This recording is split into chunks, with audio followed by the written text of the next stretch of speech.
So yesterday, a member of the site had reached out to me. He had ordered a bunch of things for the Stanley 80 and said, when I Google Stanley 80 parts, I'm a little bit confused as far as what the heck I need. I went to the site and completely the user experience was horrible. So I want to get ahead of it and solve that problem. We had the Stanley 80s back in the day before it became the Sweetheart era. There were the smaller screws, the 1028s. These are the ones that put Woody on the map. The big head, the solid slot, everybody likes this. All right.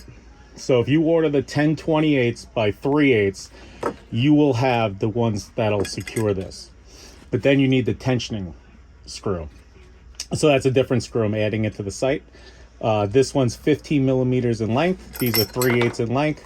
When Stanley switched to a thread that everyone likes and would become a standard, a lot of the older screws couldn't work anymore, right? So now if you're looking at this, there are some subtle differences, right? The logos, the this, the that. This is an ADM. No one knows what that is. Malleable means you could throw it at a wall. Malleable steel, meant for schools. So you get the longer tension blade. For now, the quarter 28s are only in 15 millimeters. So if you order 3 of these, you'll have enough. For this one, you got to order the different screw here, or you could order 3 of the longer ones and then you can interchange them in other tools. But how do you know which one's which? So the quick home test, which will identify many of the bolts, is with the Q-tip. All right.